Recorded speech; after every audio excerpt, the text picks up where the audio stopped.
So what I need to talk about is a user called Jordan Owen.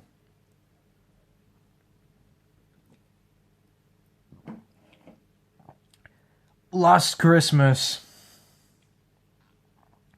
he uploads one of the sickest, most depraved, most entertaining and horrifying dark therapies ever. This year, not so much. This year,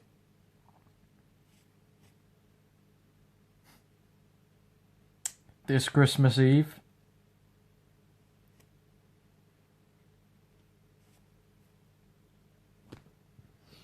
nope, not on my sub feed. Concurrent to about now. This fucking guy says he's writing it to me 2-3 months ago. But where is it?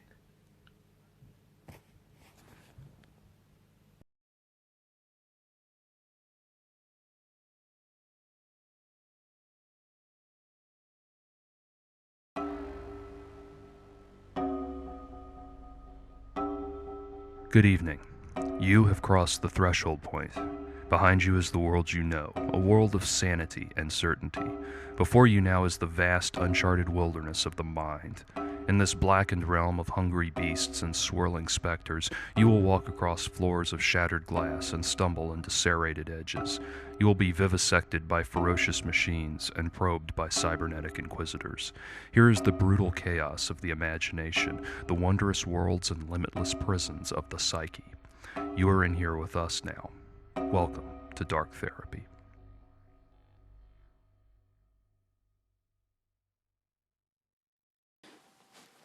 Literary professors will tell you that it's bad form to write yourself into your works. It's pompous, pretentious, and reeks of desperation. Usually the ones who do it will simply write a character that's an obvious caricature of themselves. Kurt Vonnegut had Kilgore Trout, Philip K. Dick had Horse Lover Fats, Harlan Ellison had Cordwainer Bird, Haruki Murakami had Hikaru Makimura, William S. Burroughs had William Lee, Franz Kafka had Joseph K., etc. I would like to do that with this story, I really would, but you see, this story is a confession by me, that is to say, Jordan Owen. I finally crossed over into the realm of moral detachment from which there is no return. As such, I can only narrate the story as myself. Make of that what you will. The story is my confession, but it's not my story. It's the story of someone I know, or knew, whichever you prefer. His name is Oliver, or it was. Whatever. Anyway, he loves my stuff, or he did. Perhaps a little too much. I didn't know much about him. He had some vaguely European accent I could never exactly place. Is it possible to be French-Irish?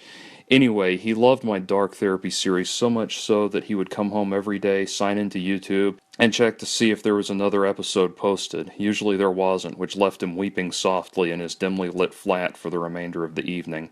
For years, Oliver was my own personal Ann Wilkes, only minus the raw sex appeal of Kathy Bates, and for years I was happy to have him. But then, one snowy Christmas Eve, while the world was reeling from the recent election of a septuagenarian Twitter drama queen to the office of the presidency, Oliver came by for a visit. I wasn't expecting him and answered the door in my bathrobe. Yes, the one with the monogram. "G'day, mate," he said in his characteristically chipper tone. "Australian?" "Maybe, but he never calls girls Sheilas, so I guess not." Whatever the case, he drifted past me into the apartment, eyes casting about for something. "Can I help you?" I asked, irritated and somewhat bemused. "Nah, I just wanted to pop in and see how the new Dark Therapy is coming." I stopped and thought about it for a moment. I hadn't worked on the new episode of Dark Therapy in about a month. "Well, Oliver, what I'm thinking I'll do is finish the one that I was telling you about, the one with the hands, and then do 11 more so that I'll have a dozen stories ready to go, and I can make it a weekly series throughout the summer rather than doing one story a month. Or a year," he added. He was right, it had been almost an entire year since the last Dark Therapy episode. I felt like a right shit for that. Dark Therapy was my thing, and it had a good following. I needed to appease those listeners, but even more so, I needed to get out all of the ideas that were bouncing around in my head. "What did you do with the story you put up last winter about the family that buys a sex doll for Christmas?" "Don't worry, I'm going to include it in the first print edition of Dark Therapy Stories." There's going to be a print edition, Oliver asked, the warm, wet spheres of his eyes sparkling with sudden excitement and anticipation. Yeah, I replied. I'm hoping to have Victor do the jacket art and everything. Sweet, looking forward to that, he said, visibly satiated. Well, I'll let you get back to work. And with that, he was gone. I went back to my bathtub, where I resumed drinking tea and reading stories by Anais Nin. Some days later, Oliver returned. It was another pleasant social call, but I felt horrible that I had nothing to give him dark therapy-wise. The truth was, I had been busy for most of the last year with musical projects. Leaving Babylon was getting ready to go into the studio and do our second album, and I was already in the studio, albeit my home studio, recording my upcoming solo album. So all my writing had taken a back seat. Nevertheless, it pained me to continually let Oliver down, becoming more brittle and deranged all the while. Where he'd first cut a strapping figure in his navy blue button-down blazer that matched his dreamy bedroom eyes, he was now withered and hollow from a lack of sleep and sustenance. His gaunt features haunted my every thought and tortured my dreams. There could be only one solution. And no, writing more episodes of Dark Therapy wasn't the answer. Oliver had to die. Well, okay, Oliver didn't have to die, but this is about all the justification Edgar Allan Poe offers for offing a perfectly nice old man in the Telltale Heart, so we'll just roll with that. Anyway, it was one day before Christmas when Oliver paid his usual visit. I had everything laid out perfectly. I invited him in, told him I'd finished a dozen new Dark Therapy stories and wanted his thoughts on them. His features, now so tattered and frayed that he seemed scarcely human, brightened for the first time in a long, long time. I led him into the living room and had him sit on the couch. He never noticed that the furniture and carpet were covered in plastic. I told him that I was getting some papers from my office, but really I was taking out my decorative samurai sword and silently unsheathing it. The blade was blunt, and I'd never done anything like this before. God knows I'd wanted to, so it was probably going to take a few hard whacks just to get down to the spine. I came silently into the living room, Oliver still babbling incessantly, and raised the sword over my head where it glistened in the cathode blue from the television set. I swiftly hid the weapon behind my back when Oliver turned to look at me. "So where's the stories, mate?" he asked with his usual boyish charm. "Soon, Oliver, soon. Just watch the television."